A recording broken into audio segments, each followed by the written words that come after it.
Esse é um Cápsula e nós vamos falar agora sobre a reunião do Eduardo Bolsonaro e do Paulo Figueiredo com o Scott Bessent. Olha só que coisa bacana, os dois estiveram lá, publicaram essa foto aqui, ainda mandou na legenda. Foi no dia que o encontro do Haddad foi cancelado, eles estavam lá conversando com o Bessent. Mas o pior não é isso, meu amigo. Eu, se fosse o André Esteves, estaria muito preocupado. Em reunião com Bessent, Eduardo Bolsonaro relata descumprimento da Lei Magnitsky por bancos brasileiros. Meu amigo, uma hora isso ia acontecer.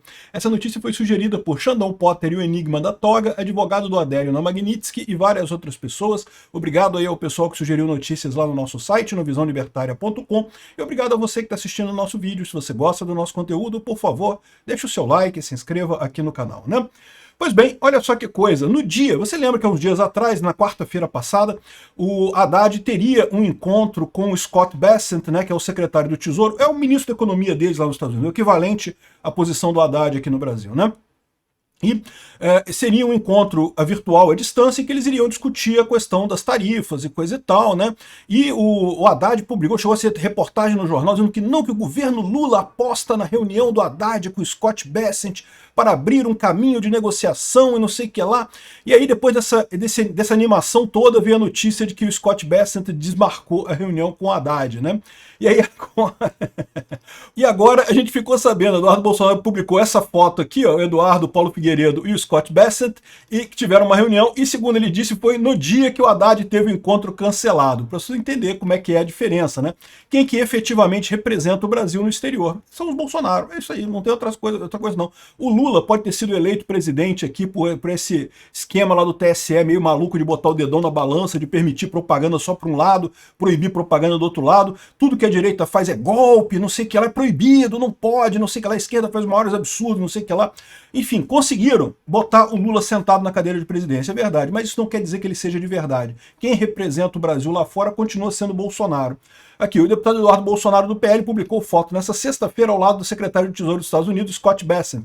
De acordo com o Eduardo, os dois estiveram juntos na última quarta, em uma reunião a portas fechadas. O encontro deles teria ocorrido no mesmo dia, e de acordo com o ministro da Fazenda, Fernando Haddad correria a reunião com o Bessent. Oficialmente, o secretário americano alegou falta de agenda para o Haddad. Pronto, tá, explica, tá vendo como é que ele é honesto? Ele foi honesto, ele tinha uma reunião com o Eduardo Bolsonaro e com o Paulo Figueiredo, não tinha tempo para atender o Zé Mané lá da Terceira República das Bananas que tem lá do pessoal que se acha presidente do Brasil, porra.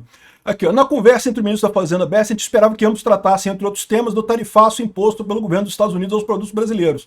A militância antidiplomática dessas forças de extrema-direita que atuam na Casa Branca.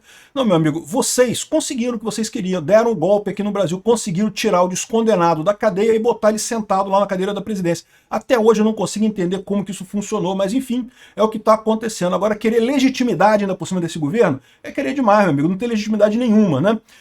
Aqui, ó, recebemos a informação 2 dias depois do anúncio que fiz, em que o Eduardo publicamente deu uma entrevista dizendo que iria procurar inibir esse tipo de contato entre esses dois governos. Depois dessa entrevista que houve o episódio, não há como não relacionar uma coisa com a outra, não é coincidência, ou seja, o Haddad está querendo culpar o Eduardo Bolsonaro por não ter um encontro com o Bessent. Mas o Haddad já parou para pensar que o Bessent, ele tem o direito de escolher, cara, ele não é obrigado a ouvir o Eduardo Bolsonaro, ele poderia ter falado com o Haddad. A questão é que o Bessent sabe quem está certo e quem está errado nessa história. E enquanto o governo brasileiro continuar fingindo que está tudo certo, que é um governo legítimo, que nós não estamos numa ditadura judiciária aqui no Brasil, que os processos contra o Bolsonaro não são um absurdo completo, não, tá tudo normal, tudo dentro da normalidade democrática e coisa e tal. Enquanto continuarem enfiando a cara na terra, escondendo essa verdade, vão se ferrar, e o pior, vão ferrar o Brasil inteiro, né? Mas vamos ferrar muito, porque, olha só, o pior dessa história aqui não foi isso, né? Aqui tá o Globo querendo dizer que, ai, que tadinho do Haddad, o secretário americano não quis falar com ele, mas preferiu falar com Eduardo Bolsonaro, olha que coisa, né? Aqui, ó, em reunião com Bessent, Eduardo Bolsonaro relata descumprimento de lei Magnitsky pelos bancos brasileiros. Eu não sei não, cara. É que eu não invisto em porra nenhuma aqui no Brasil, né? Mas se eu tivesse ação de banco brasileiro, meu amigo, eu vendia rápido, porque a coisa vai feder. A reunião de Eduardo Bolsonaro, Paulo Figueiredo com Scott Bessent na quarta-feira serviu para que os brasileiros levassem ao secretário de Tesouro um relatório sobre como a lei Magnitsky está sendo interpretada pelos bancos brasileiros. De acordo com Figueiredo, o material entregue a Bessent incluía reportagens publicadas na imprensa brasileira sobre a aplicação da lei, no caso do ministro Alexandre de Moraes. Ou seja, aquelas reportagens que diziam que não, que os bancos entenderam que é só coisa em dólar que não pode, que ele pode usar a conta em real e coisa e tal, só não pode usar as contas em dólar, só não pode fazer transferência em dólar, cartão internacional, essa coisa. Se for aqui no Brasil mesmo, cartão de débito, que não tem problema não precisa cancelar a conta dele não, né? Ou seja, reportagens que relatam que Moraes não teve suas contas correntes suspensas pelos bancos de onde é cliente. A gente sabe que pelo menos o Banco do Brasil ele tem conta, não sei se tem outros bancos também, né? Ainda segundo Figueiredo, Bessent diz que a lei é uma só, não tem dois níveis, e prometeu tomar providências. Vai ficar mais divertido. É o que eu falei para vocês. Qual que é a estratégia deles? Eles não vão agora expandir para outras pessoas a Lei Magnitsky. Né? Não vão pegar os outros ministros, pelo menos não por enquanto. O que eles vão fazer agora é colocar mais força em cima do Xandão, botar a esposa dele, botar os filhos, botar todo mundo nesse pacotão e garantir que não tem acesso ao sistema financeiro, ou seja, tem que ser uma coisa muito mais pesada em cima do Alexandre de Moraes. Até para servir de exemplo para os outros, né? Para ver como é que vai ficar o pessoal aí nessa história e coisa e tal. E é verdade que os bancos brasileiros vão ficar num dilema agora, porque né, é óbvio que isso ia acontecer, né? O que vai acontecer? Eles já estão falando que vão obrigar os bancos brasileiros a não seguir a Lei Magnitsky. E beleza, eles podem fazer isso nos bancos que estão aqui no Brasil, né? O problema todo nessa história é que eles vão quebrar os bancos no Brasil. Por quê?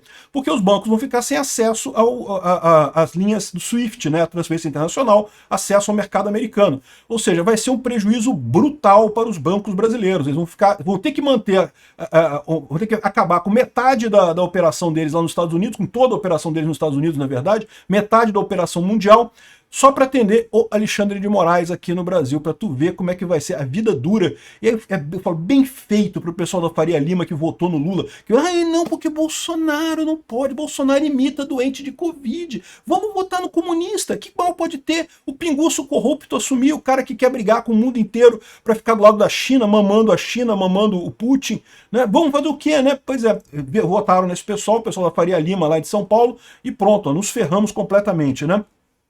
Ou seja, vai começar a brincadeira agora. Eu não sei quando que eles vão fazer isso, tá? Eu ainda acho que os Estados Unidos estão nessa de ver qual vai ser o impacto desse negócio. Mas hoje a gente já teve a definição da data do julgamento do Bolsonaro. Não é que isso seja uma novidade. Todo mundo já sabia que seria no mês de setembro, né?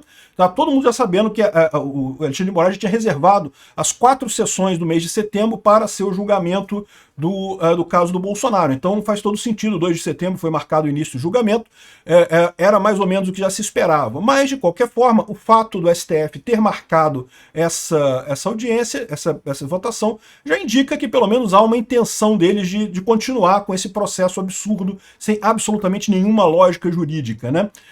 Meu amigo, os bancos brasileiros vão ter problemas, hein? Vão ter problemas sérios. Eu acho que o pessoal vai precisar mesmo do BRICS Pay. Se prepara quem ficar isolado aqui no Brasil, hein? E depois, repara, isso é uma merda enorme, cara, porque toda a parte de exportação brasileira requer dólar, né? E aí os bancos brasileiros não vão poder mais comprar e vender, ter dólar aqui, negociar em dólar. Ou seja, a exportação brasileira inteira vai se ferrar com essa medida. É uma coisa absurda de preocupante os bancos brasileiros ficarem insistindo nessa brincadeirinha de que não, vamos interpretar de tal jeito e não sei o que lá e coisa e tal. Vamos ver como é que vai ser isso. Obrigado por assistir o vídeo até o final. Além de curtir, compartilhar e se inscrever no canal, considere se tornar patrocinador com valores a partir de R$ 1,99. Clique no botão Seja Membro abaixo para saber as condições e vantagens de patrocinar o canal. Mais informações sobre o nosso projeto, visite nossos sites indicados na tela.